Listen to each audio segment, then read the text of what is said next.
Breaking news just moments ago, a fresh look at the U.S. economy. Long-awaited data on the labor market showing that the unemployment rate rose to a 4-year high last month. And while the economy did add jobs in November, data shows that there have been job losses in 3 of the last 6 months. Right now, 7.8 million Americans are out of work. CNN's Matt Egan has much more on what really has been a flood of data that came in this morning. What else are you seeing in this report, Matt? Well, Kate, this report really confirms that the U.S. job market remains in a precarious place. Unemployment is rising and hiring is sluggish at best. Now, the big number here is 4.6%. That is the new unemployment rate as of November, unexpectedly jumping from 4.4% in September. Now, 4.6%, that's the highest level in just over 4 years. You can see on that chart how there has been this steady increase in the unemployment rate over the last year or two. Now, we also learned that the U.S. economy during the month of October lost 105,000 jobs. Now, this was driven entirely by the government and largely by the fact that DOGE had a federal buyout program for federal workers, and those workers came off the payrolls at the end of September. So we were expecting a significant drag from the government in October, and we did get that.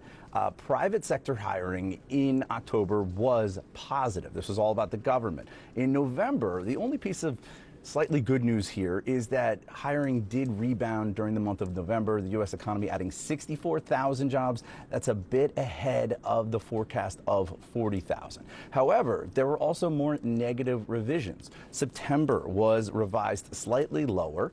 August went from negative 4,000 to negative 26,000. So when you look at the trend here, and you can see it on that chart, it's really been very bumpy recently. In fact, the U.S. economy has now lost jobs in 3 out of the past 6 months. That's after going more than 4 years without any months of job loss. In fact, when you look at the year-to-date average, it's about 55,000 jobs per month that the U.S. economy has added this year. That's very low. In fact, that's the lowest since 2020 during the COVID-19 pandemic. And before that, you have to go back to 2009. So on track for a very weak year of hiring. And just quickly looking at the sectors here, the good news is that healthcare continues to add jobs, adding another 64,000 jobs in November. Construction was up as well, but government continues to shed jobs. Leisure and hospitality, that's bars and restaurants, down by 12,000. Transportation and warehousing also negative. And so was manufacturing. So, Kate, when you put it all together, this paints the picture of a job market that continues to really stumble here. Back to you. Yeah. Matt, thank you so much for pulling it all together for us. A lot more to come from this data just released this morning. I want to welcome Sean Baker, who's a senior economist for the Center for Economic and Policy Research, and he's here to break down the numbers, take us through what this ultimately means. It's really good to have you with us. I mean, and frankly, I'm looking at the non-farm payrolls for November, 64,000 higher. In October, down 105,000. You've got unemployment at 4.6%. How is this playing into the health of the U.S. economy, and does this show signs of whether things are perhaps getting slightly back on track? Well, it's hard to make sense of these 2 months in isolation because you did have the shutdown, which is a very unusual event, the government shutdown, of course.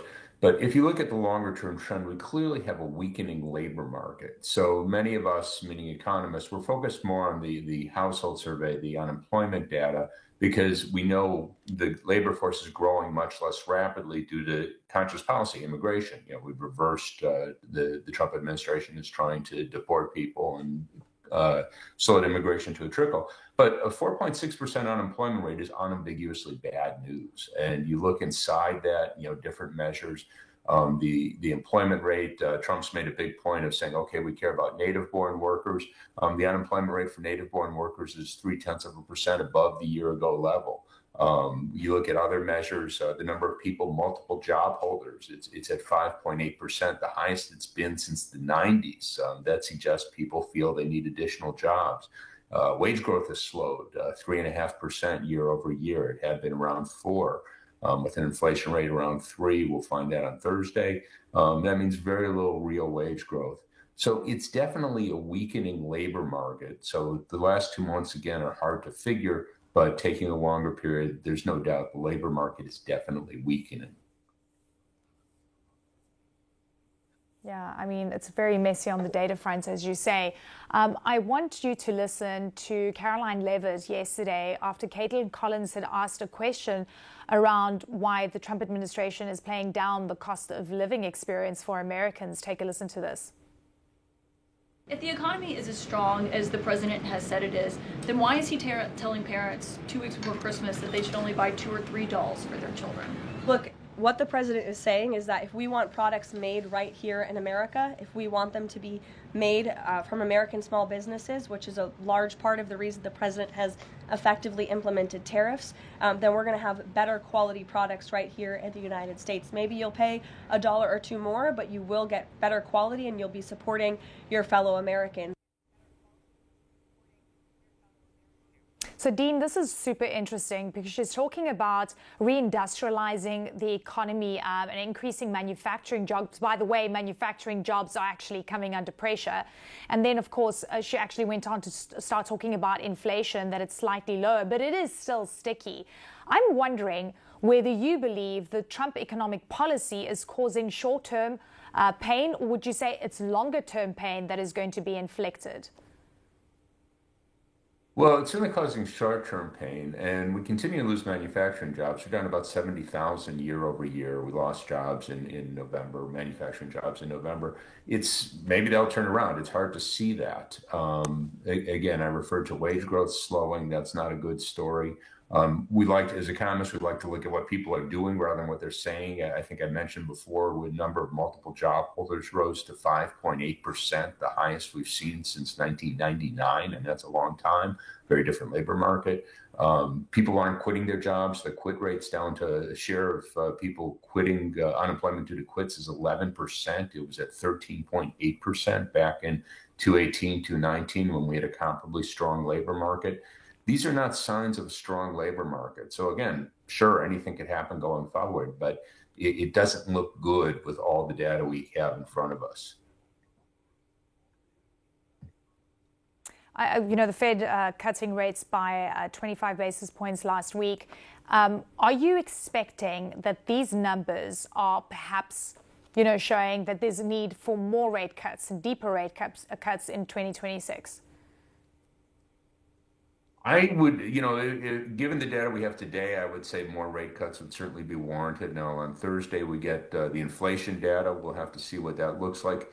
Myself, I'm always much more concerned about unemployment than inflation, but I understand the Fed has to be concerned about both, which I am as well. And we've been above the Fed's 2% inflation target for about 5 years, and there's no reason I think we're about to get down to it anytime soon. So they have a tough call. Again, for me, I consider the unemployment issue far more important. I mean, inflation's not about to take off, even though it's higher than their 2% target. But if they take the 2% target seriously, that's a real problem for them. Yeah. Dean Baker, great to have you with us. Thank you so much for your insights.